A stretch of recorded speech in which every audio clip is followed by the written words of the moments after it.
느헤미야 1장 1절부터 11절입니다. 하나님의 말씀은 느헤미야 1장 1절부터 11절까지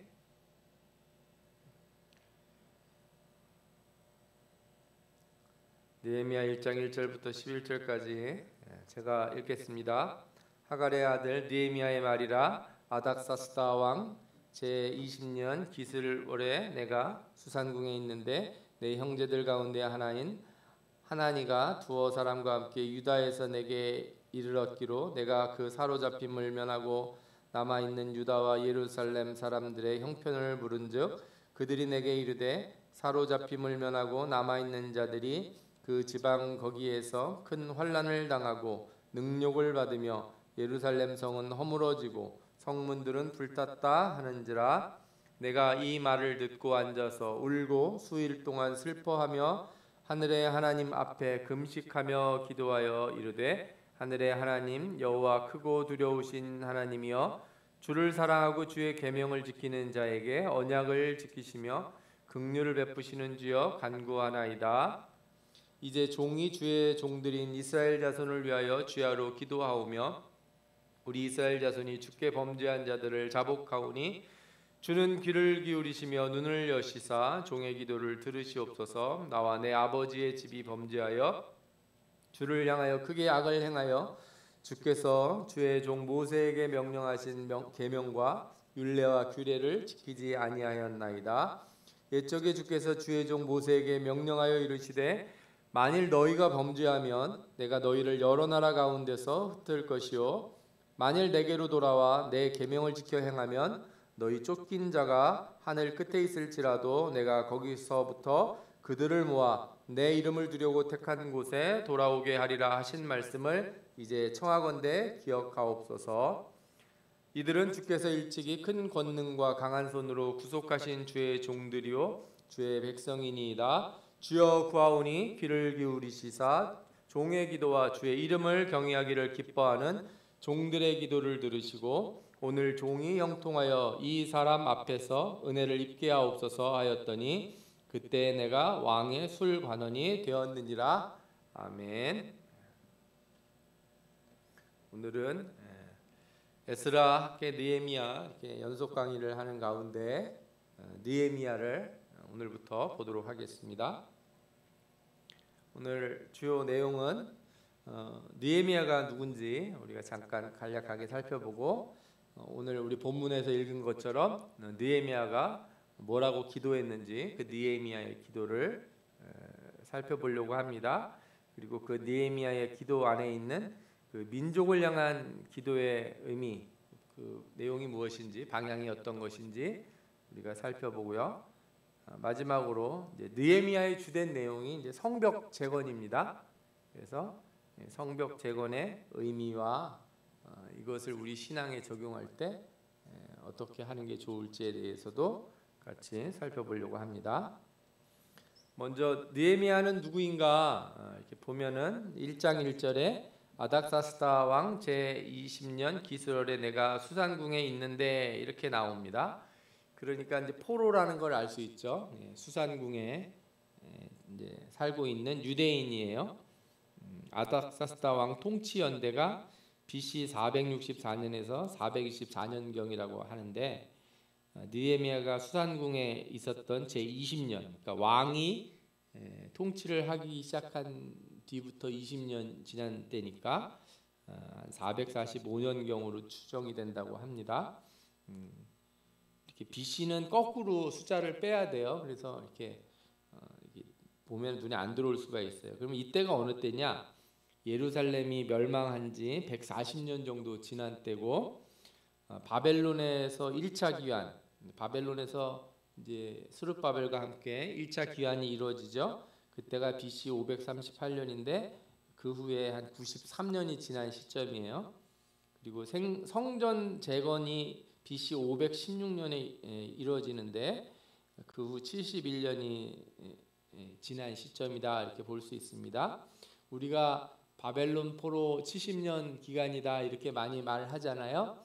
그러면은 그거는 멸망한 다음에 귀환한 때를 기준으로 보통 잡지 않고 멸망한 때, 그러니까 성전이 무너졌을 때부터 다시 성전이 세워졌을 때까지의 기간, 그 기간, 그러니까 586년부터 516년 사이에 그 70년을 우리가 보통 70년이라고 그래요. 포로 생활 70년. 그리고 예루살렘이 멸망한 BC 586년은 마지막 포로가 끌려간 거예요. 완전히 성도 무너지고 성전이 다 무너지고, 다니엘 같은 사람은 훨씬 이전에 끌려갔어요. 이때가 이제 마지막 끌려갔을 때다 이렇게 생각하시면 돼요. 근데 생각을 잘 보시면 예루살렘 멸망해서 사람들 다 끌려간 다음에 140년이나 지난 뒤고 1차 귀환한 뒤도 93년이나 지났으니까 느헤미야라고 하는 사람이 나이가 뭐 100몇 살이 먹지 않았다면 이 사람은 바벨론에서 출생한 사람이에요. 그죠?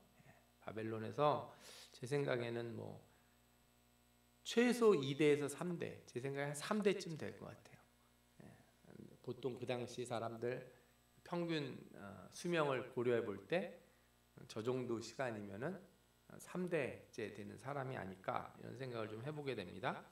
느헤미야라고 하는 이름이 여호와께서 위로하셨다 이런 뜻을 가지고 있다고 합니다. 그리고 유다 지파에 속했던 하가랴의 아들이고, 앞서 말씀드린 대로 바벨론 포로가 된 이후 출생한 사람이에요. 뭐 이런 사람들 우리가 알 수 있다면 예를 들어서 제1교포 2세, 3세 뭐 이런 사람들 있죠. 요즘은 4세 뭐 이렇게 넘게 지나간 사람도 있어요. 그래서 보통 그렇게 오래 외국에서 있으면서 태어났으면 거의 그 나라 사람에 가깝다 이렇게 볼 수 있을 정도로 이렇게 완전히 이제 귀화가 된 사람이 있는 반면에 또 안 그렇고 이렇게 자신의 고향, 자기의 원래 민족성을 계속 유지한 사람도 있을 수 있을 거예요. 그런데 느헤미야는 이제 그걸 유지한 사람이죠. 그런데 이거는 유대인들은 대부분 이런 사람들이었다고 저는 생각이 들어요. 왜냐하면 이 이스라엘 역사를 가만히 살펴보면 이스라엘은 이렇게 가나안 땅을 중심으로 이렇게 나갔다 들어왔다 하는 면이 있어요. 그러니까 하나님이 약속하신 땅이 있는데 말씀을 잘 지키고 율법을 지키고 그러면 이제 그 땅에 사는 거고, 말씀을 어기고 하나님 말고 우상을 섬기고 그러면 가나안 땅에서 쫓겨나는 거죠. 그 땅에서 쫓겨나는 거예요. 바벨론 포로라고 하는 게 다른 게 아니고 하나님이 주신 약속의 땅에서 쫓겨나는 거예요. 그리고 나서 다시 회개하면 어떻게 돼요? 다시 돌아오는 거죠. 돌아왔다가 또 말씀을 안 지키고 그러면 어떻게 돼요? 또 쫓겨나는 거예요. 이런 식으로 계속 이렇게 약속의 땅에 있다가 쫓겨났다가 하는 거죠. 그런데 쫓겨났을 때 이 사람들의 그 민족성이 쫓겨나서 이렇게 자기네 땅에서 떠나게 되면은 다른 나라 사람들하고 이렇게 동화가 돼가지고 이렇게 없어지는 게 아니라 참 거의 유일한 민족이에요. 어떤 민족이 자기네 나라도 없고 땅도 없는데 그 민족을 계속 유지하고 민족의 혈통을 유지하고 언어도 유지하고, 놀랍게도 그 가장 이제 기본이 되는 문화적 유산이죠. 이제 이스라엘 사람에게는 성경인데 이 성경을 이렇게 글자 문자 같은 걸 다 이제 유지를 하고 다시 모여가지고 나라를 세운 민족은 유일해요. 거의 역사를 특히 찾아봤을 때 그런 민족이 있었을까? 거의 없는 것 같아요. 뭐 다른 민족들이 뭐 몇백 년 동안 이렇게 돌아다니다가 정착을 해서 나라를 세운 일들이 있다고는 하는 것 같은데, 가장 최장기간 이렇게 나라 없이 살다가 나라를 세우고 이렇게 왔던 민족. 그러니까 이 이스라엘 역사를 살펴보면 재밌는 일들이 많아요. 처음에 지금에 있는 그 예루살렘에 있는 가나안 그 지역 있죠. 팔레스타인 땅에 나라를 세울 생각이 처음부터 있었던 건 아니었대요. 2차 대대전 끝나고 나서 이제 시온주의자들이 나라를 세우려고 했는데 뭐 여러 후보지가 있었다고 합니다. 그래서 당시에 이렇게 식민지를 많이 갖고 있던 그 영국이 예를 들어 아르헨티나 같은 데서 살아볼래? 이렇게 제안도 했다고 그러더라고요.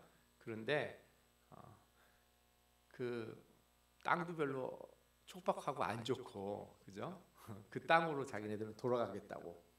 그래서 가나안 땅으로 다시 와서 나라를 세웠다고 합니다. 이건 뭐 제가 하는 얘기가 아니고 역사적인 사실이니까. 그래서 이 사람이 이렇게 포로로 있으면서 이렇게 오랫동안 세대를 걸친 후에 태어났는데도 불구하고 이 하나님에 대한 온전한 신앙, 그리고 그 땅으로 돌아가고자 하는, 자신의 고향으로 돌아가고자 하는 간절한 마음, 이런 게 있었다는 것을 우리가 먼저 생각해 볼 필요가 있어요. 그리고 나서 이 사람이 이제 기도를 하고 오늘 성경에 읽은 것처럼 아닥사스다 왕의 술관원이 돼요. 아닥사스다 왕 이름 어디서 많이 들어본 거 같죠? 예, 아하수에로 왕 다음 아닥사스다 왕이죠. 술관원은 이렇게 왕이 신임하는 사람이 술관원이 돼요. 왕이 먹는 술의 독을 확인한다고 그럽니다. 미리 먹어보는 거죠. 우리가 이렇게 조선 시대에도 왕이 음식 먹을 땐 항상 옆에서 이렇게 궁녀들이 먼저 먹어봐요. 먹는 걸 딱 보여줘요. 그래서 안 죽는 걸 확인하고 먹었다고 합니다. 왕이 먹는 음식, 술은 그래서 왕이 가장 신임하는 사람이 맡아요. 그리고 해서 되게 높은 사람입니다. 우리 창세기에 보면 요셉이 옥에서 만난 술 맡은 관원, 뭐 빵 굽는 관원, 이 사람들은 주방에서 일하는 사람들이 아니고 아주 고위 관료다. 그래서 요셉이 꿈을 해석해 준 다음에 자기 좀 도와달라고 부탁을 하잖아요. 그죠? 식당에서 일하는 그런 주방에서 일하는 정도 사람이라면 부탁을 안 했겠죠. 또 왕하 18장 17절 같은 데 보면 랍사게라고 이름 많이 들어보셨죠? 우리가 이제 역대기나 이런 데 보면은 나오는 그 아수르의 뭐 장군이라고 그럴까요? 신하 이름인데 사네립의 이제 신하예요. 근데 그 이름이 그 랍사게라는 이름 그 자체의 뜻이 술 맡은 관원장이라는 뜻을 갖는 데입니다. 아수르 말로. 그러니까 랍사게라고 하는 게 어떤 직책 같은 건가 봐요.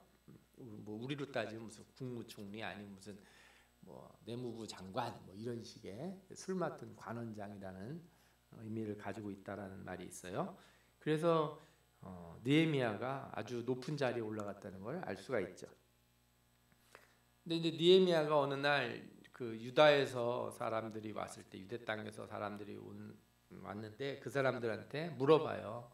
거기 있는 사람들 잘 있고 그 나라는 평안한가 이렇게 물어봤는데 큰 환난을 당하고 능욕을 받으며 예루살렘 성은 허물어지고 성문들은 불탔다 이렇게 얘기를 해요. 사로잡힘을 면하고 남은 자들이 그렇게 힘들게 있다 이런 얘기를 하는데 이제 두 가지를 추측해 볼 수 있어요. 하나는 이 사로잡힘을 면하고 남은 자가 처음 이렇게 예루살렘 성이 무너졌을 때 그때 남은 사람들, 잡혀오지 않고 남은 사람들인가 이렇게 생각할 수 있는데 앞서 보셨던 것처럼 연도가 꽤 됐어요. 그죠? 그러니까 느헤미야가 그런 사람들을 걱정하진 않았을 거예요. 이미 세대가 지났을 테니까. 그럼 누구를 걱정하는 거냐면 1, 2차 포로 귀환 이후에 거기 간 사람들, 가서 성전 짓고 그 후에 다시 에스라하고 간 사람들이 거기 잘 지내고 있는지 궁금해서 물어본 거죠. 근데 말한 걸 들어보면 성전이 재건됐음에도 불구하고 여전히 불안한 예루살렘의 모습을 이렇게 알 수가 있는 거예요. 그래서 느헤미야가 이것 때문에 마음이 괴로워서 기도를 합니다. 금식하고 울면서 기도를 해요. 뭐라고 기도하냐면 5절을 우리 같이 읽어볼까요? 시작. 하늘의 하나님 여호와 크고 두려우신 하나님이여 주를 사랑하고 주의 계명을 지키는 자에게 언약을 지키시며 긍휼을 베푸시는 주여 간구하나이다. 아멘. 우리가 기도할 때 항상 특징적으로 볼 수 있는 게 있어요. 구약 성경에서 특히나 그런데 기도할 때 항상 언약을 중심으로 기도해요. 하나님의 말씀, 약속을 가지고 기도하는 거죠. 우리가 그걸 8절 9절을 보면 더 잘할 수 있는데 이 언약을 가지고 기도한다는 게 어떤 거냐? 이따 뒤에서도 좀 말씀드리겠지만 이게 하나님께서 하나님이 주신 언약에는 잘못하면 벌을 내리고 잘하면 복을 주신다. 이 언약의 내용이 그런 거예요.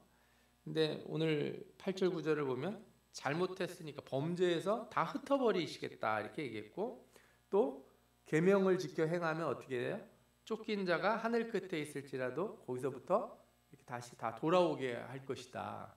내 이름을 두려고 택한 곳 바로 예루살렘이죠. 성전이 있는 그곳으로 돌아오게 할 것이다. 이렇게 약속하지 않았느냐. 이렇게 하나님의 언약을 두고 기도를 하게 돼요. 느헤미야의 기도가 1장에 나오는데 그 내용을 세 가지로 생각을 해볼 수가 있어요. 첫 번째로는 느헤미야가 민족을 위해 기도했다는 거예요. 나라와 민족을 놓고. 우리도 나라와 민족을 놓고 항상 기도해야 되겠죠. 주의 종이 주의 종들인 이스라엘 자손을 위하여 주야로 기도하오며 이렇게 얘기합니다. 나라의 모든 죄를 놓고 기도하는 거죠. 포로기에 태어났음에서도 느헤미야가 민족적 동질성, 통일성을 깊이 가진 사람이라는 걸 알 수 있어요. 에스라도 우리가 알 수 있는 게 포로기에 이렇게 있었던 사람인데도 율법을 계속해서 연구하고 공부했던 사람이에요. 간직한 거죠. 그러니까 어떤 사람들은 이렇게 뭔가 무너지고 안 되고 그럴 때 쉽게 포기하는 사람들이 있어요. 저는 이번에 그 우크라이나 전쟁을 보면서 느낀 게 많아요. 어떤 나라들은 나라에 내전이 나고 막 그러면 나라를 버리고 남자들이 다 떠나요. 애들 데리고 그냥 배를 타고 남의 나라로 가버리는 거예요. 자기 나라라는 생각이 없어요. 이유가 여러 가지가 있는데 특히 중동에 있는 국가들은 단일 민족이 아니에요. 다 부족들이에요. 그러니까 그 땅이 자기 땅이라고 생각도 안 들고 거기에서 한 민족으로 이렇게 모여서 살아야 된다는 당위성이 너무 적은 거예요. 그래서 그럴 수도 있는데 또 생각해 보면 너무 쉽게 이렇게 버리고, 그죠? 뭔 일만 나면 그냥 다 이렇게 난민으로 나가는 거죠. 근데 우크라이나 사람들을 보면 이렇게 여자들과 아이들은 피난을 갔을지 모르지만 남자들이 남아서 끝까지 싸우잖아요, 그죠? 자기네 땅을 지키기 위해서. 전쟁이 끝나면 또 다 돌아갈 사람들이라고요, 자기네 땅으로. 이런 거 보면은 확실히 민족성이라는 게 되게 중요하다라는 생각이 들어요. 그리고 그 민족이라고 하는 것 하나님께서 그냥 만드신 게 아니다라는 생각이 들어요. 그냥 우리가 얼굴 생긴 거 말 다르고 하는 게 저절로 우연히 이렇게 생긴 게 아니다. 저는 우리나라가 이 한반도 끝에 이렇게 사는 것도 다 하나님이 주신 나름의 이유가 있다. 하나님의 뜻이 여기 있다. 이렇게 저는 생각을 해요. 그리고 이 동쪽에 있는 아시아 동쪽에 있는 여러 나라들 중에 유일하게 이렇게 하나님을 믿는 이렇게 교회들과 신앙인들이 이렇게 많은 이렇게 복음이 전파돼서 부흥한 그런 나라가 된 것, 이것도 다 어떤 의미가 있다고 생각을 해요. 그 의미에 대해서 여러 가지를 해석할 수 있지만 중요한 거는 우리가 그런 민족적 동질성과 통일성에 대해서 간단하게 생각하면 안 된다는 거죠. 특별히 이런 민족적 동질성이나 통일성을 생각할 때 이게 단순히 혈통적인 것에만 있는다고 생각하면 안 돼요. 그러니까 느헤미야의 기도를 가만히 살펴보면 하나님의 언약을 붙들고 기도를 했거든요. 그러니까 그냥 내가 피가 섞인 사람들이라서 불쌍하다 이런 게 아니고 하나님의 언약 아래 함께 있는 사람들이기 때문에 그들을 위해 기도하는 거예요. 이게 중요합니다. 그러니까 우리가 이 민족을 놓고 기도할 때도 이 부분을 우리가 좀 잘 생각하면서 기도해야 돼요. 그냥 단순히 피가 섞였기 때문에 기도하는 문제가 아니라 이 땅에 하나님이 복음을 주시고 하나님의 자녀로 이렇게 삼으신 수많은 주의 백성들이 있잖아요, 그죠? 그렇기 때문에 우리가 기도할 때 가장 중요한 거는 신앙이에요. 먼저가. 이 나라와 이 민족이 온전해지고 부강해지고 자유와 이런 평화 이런 걸 누리고 살아야 되는 이유가 뭐냐 이렇게 물어보면 뭐라 그래야 돼요? 그럼 우리가 한민족이기 때문이다. 뭐 그렇게 얘기할 수 있어요. 예, 그거는 이제 우리가 보편적으로 한국 사람이니까 그렇게 얘기할 수 있는 거고, 신앙적인 측면에서 보면 이곳에 하나님의 교회가 있고 신자들이 있기 때문에 그래요. 우리가 그래서 이 나라나 정치나 이런 모든 것들에 대해서 관심을 갖고 기도해야 되는 이유는 뭐냐면, 이 땅에서 우리가 온전히 예수를 잘 믿고 또 하나님의 의를 이루는 것, 공의를 이루기 위해서는 당연히 나라를 위해서 기도하고 민족을 놓고 기도해야 되는 거예요. 두 번째로는 느헤미야가 기도할 때 언약을 놓고 기도했습니다. 이 언약을 근거로 해서 기도한다는 건 구약에 있는 모든 기도, 뭐 신약에도 마찬가지지만 모든 기도의 근간이에요. 그냥 밑도 끝도 없이 하는 기도는 초신자 때나 하는 거고, 좀 예수 믿고 신앙이 좀 된 사람들은 기도할 때 항상 하나님 말씀을 근거로 기도해야 되는 거죠. 그래서 이 언약을 놓고 기도할 때 아까도 봤지만, 범죄에서 포로가 되었다면 이제 계명을 지킨다면 돌아가야 되는 게 맞다. 우리가 범죄했을 때 우리를 흩으신 게 하나님이시라면 우리가 말씀대로 살고 있을 때 우리를 다시 회복시키시는 것도 하나님의 책임인 거예요.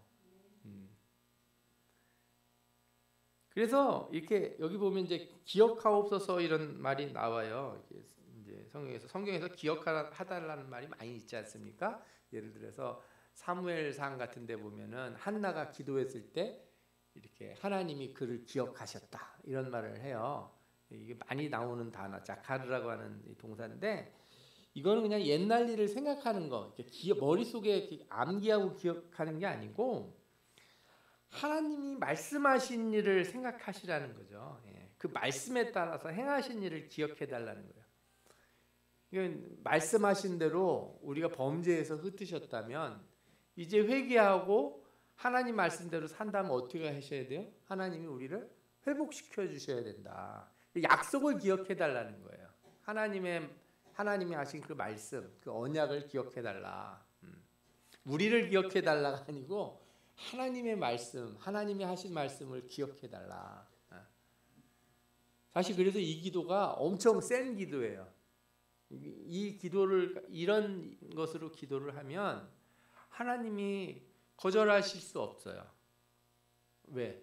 하나님 말씀하신 걸 가지고 얘기를 하니까. 우리가 이제 하나님 말씀대로 진정으로 하나님을 찾고 회개하고 돌이켰다면 하나님은 그 약속하신 대로 반드시 어떻게 하세요?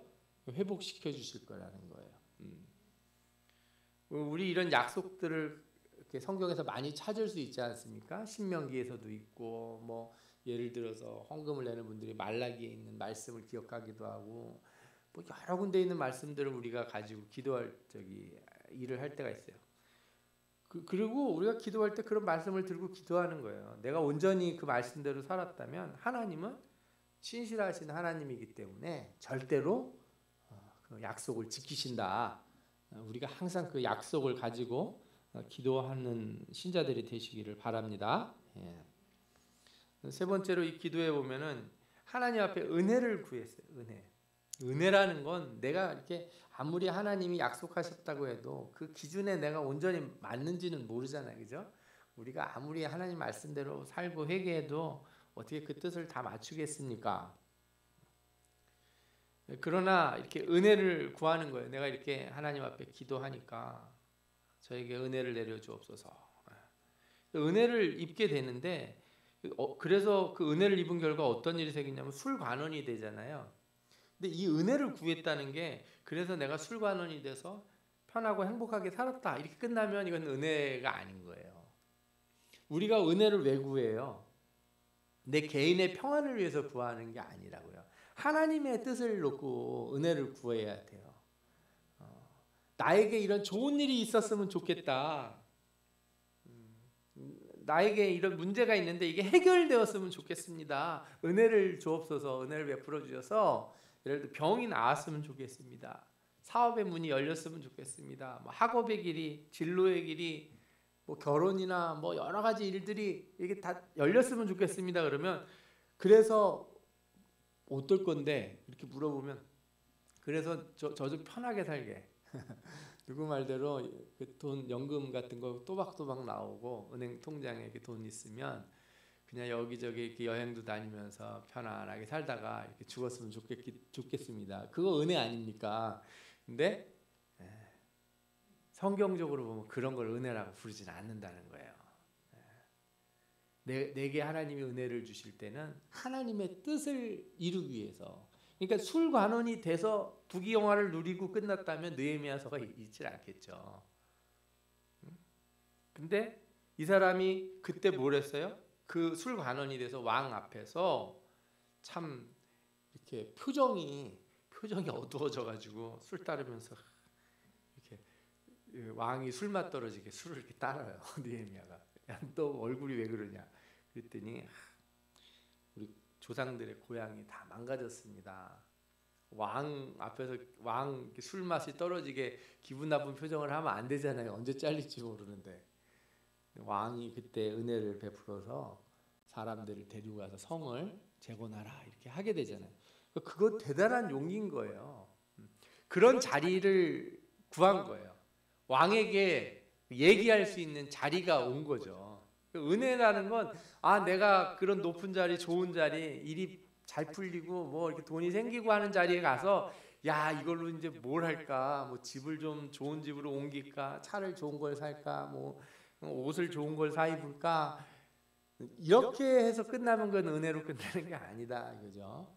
우리가 그래서 은혜를 구할 때는 하나님의 일을 위해서 오늘 성경에 보면 민족을 위한 길을 찾기 위해 더 큰 일을 위한 과정으로서 나에게 하나님이 그런 은혜를 베푸시기를 구하는 거죠. 여러분들도 이런 은혜를 구하시고 또 하나님이 주시기를 또 바랍니다. 아멘.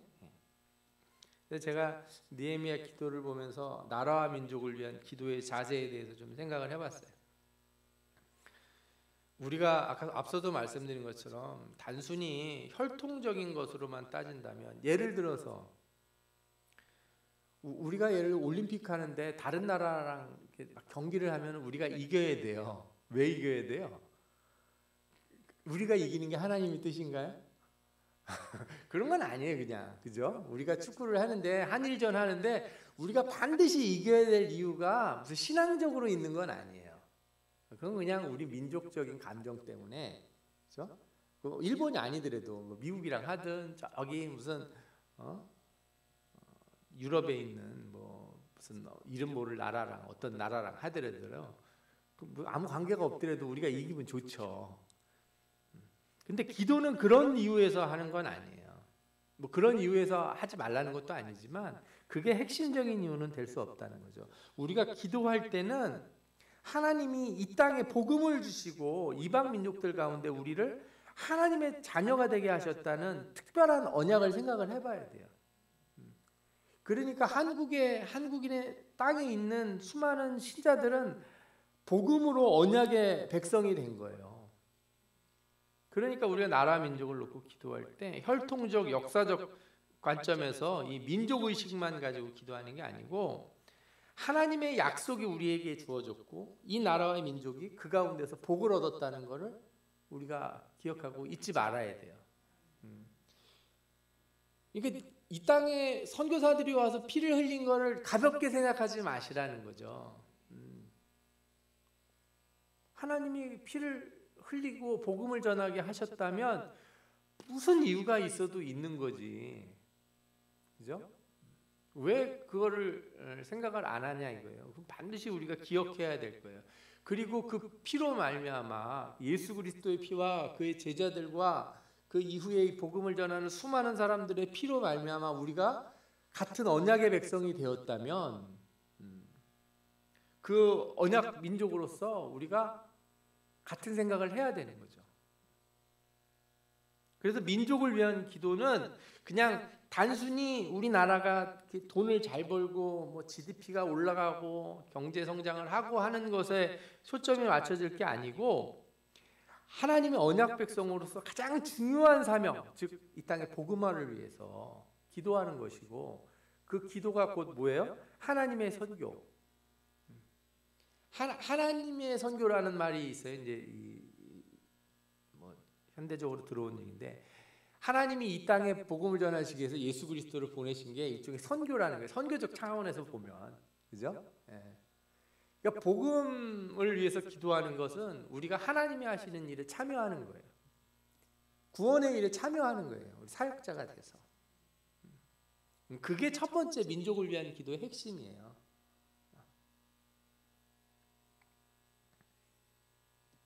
그리고 우리가 그래서 이 땅 가운데서 은혜를 얻었잖아요. 뭐 우리나라가 전쟁을 겪었는데도 이렇게 잘 살게 되고 뭐 여러 가지 좋은 일들이 있었지 않습니까? 이렇게 부유해지고, 그게 은혜를 얻은 거잖아요. 아까 느헤미야처럼 은혜를 얻었다면 그때 뭘 해야 돼요? 그거 가지고 이렇게 깔고 앉고서 편하게 사는 게 은혜가 아니라고 그랬지 않습니까? 그 은혜를 주셨다는 건 그 복음의 언약을 위해서 더 큰 일을 할 수 있는 기회를 얻은 걸 알아야 되거든요. 한국의 교회가 이렇게 돈이 많아졌으면 사실은 뭘 해야 돼요? 나가서 선교를 해야 되는 거죠. 사람을 살려야 돼요. 영혼을 살리는 일을 해야 돼요. 선교라고 해서 나가가지고 다른 나라에서 건물 큰 거 짓고 그러면 안 돼요. 교회 건물을 크게 짓지 말고 저는 병원 같은 거나 학교를 크게 져야 된다고 생각해요. 제가 왜 이런 말씀을 드리냐면, 많은 나라들이 이렇게 교육이 잘 안 돼요. 신앙도요, 예수 믿고 이렇게 회개하고서 거기서 끝나면 안 돼요. 말씀을 계속 배우고 변화가 일어나야 돼요. 뒤에 나와서 제가 할 얘기가 그건데, 이게 복음의 언약을 위해서 더 큰 일을 할 수 있는 기회를 우리에게 주셨기 때문에 한국의 교회는 생명을 살리는 일을 위해서 부단한 노력을 해야 된다. 이게 우리가 기도해야 되는 자세라고 생각하고, 또 더 넓게 생각하면 이 언약 안에 있는 수많은 사람들, 우크라이나라고 하는 나라에도 많은 신자들이 있어요. 여기 기독교 신자들이 많이 있습니다. 우리는 교파가 좀 달라서 좀 잘 모르지만 동방교회들도 있고 또 개신교 교회들도 있고 루터교 교회도 있고 많이 있어요. 하나님을 믿는 사람들이. 그들을 놓고 우리가 깊이 기도해야 되는 게, 이게 우리가 나라 민족을 놓고 기도한다는 그런 의미라고 여러분들이 이해를 해주셨으면 좋겠습니다.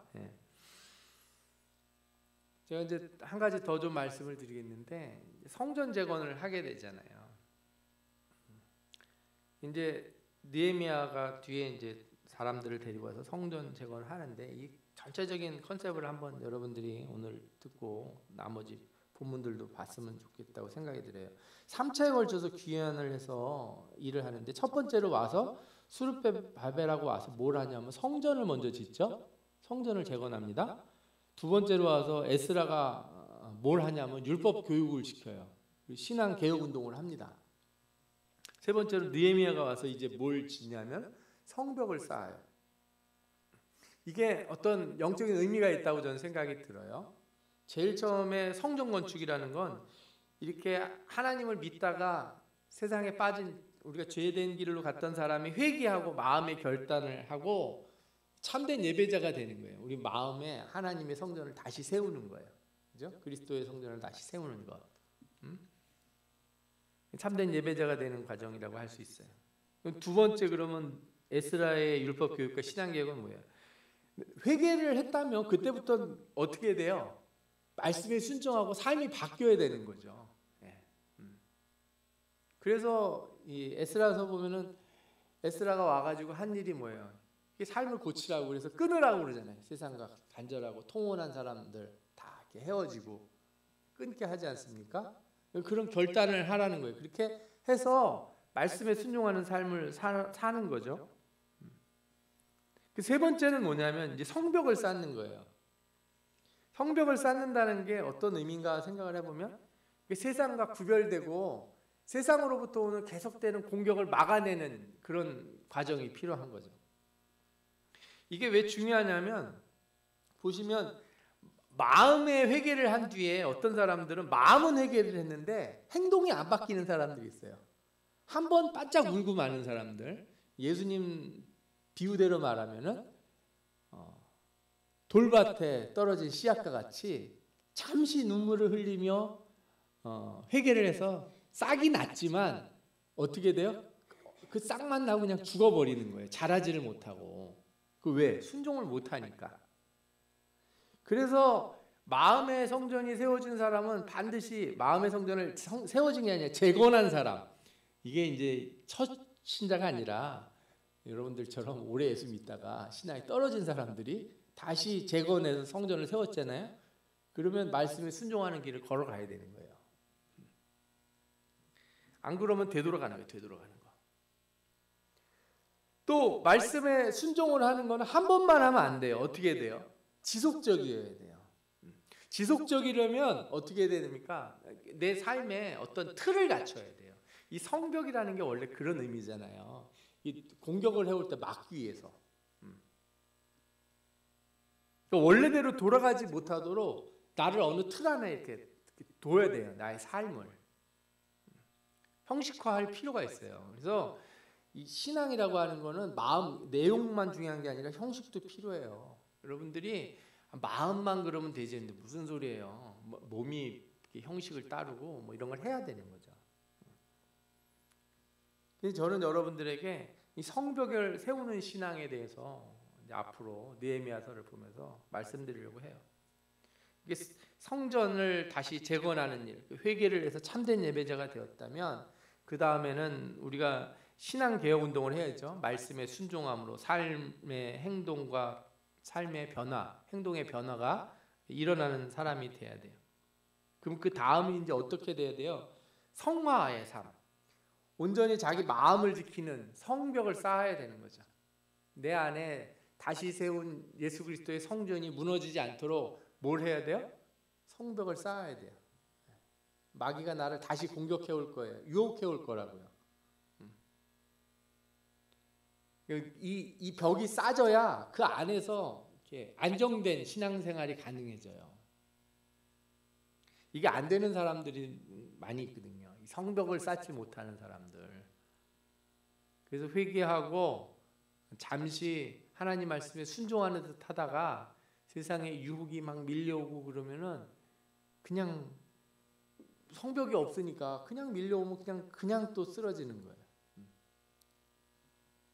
자신의 취약점을 막아내야 되기 위해서는 벽을 쌓아야 돼요. 자기 약점을 알잖아요. 내가 뭐에 약한지. 내 신앙이 어디에 약한지를 알기 때문에 아는 사람이라면 벽을 쌓아야죠. 성벽을 제대로 쌓아서 그 취약점을 보호해야 되는 거예요. 성화라고 하는 일이 그런 거예요. 성화의 삶이라고 하는 게. 그냥 단순히 어떤 사람들 성화의 삶 그러면 그래 매일매일 기도하고 말씀 읽고 이렇게 살면 성화의 삶이지. 그런데 의외로 많은 신자들이 취약점을 가지고 있고 계속 거기서 헐려요. 거기서. 그 부분에서.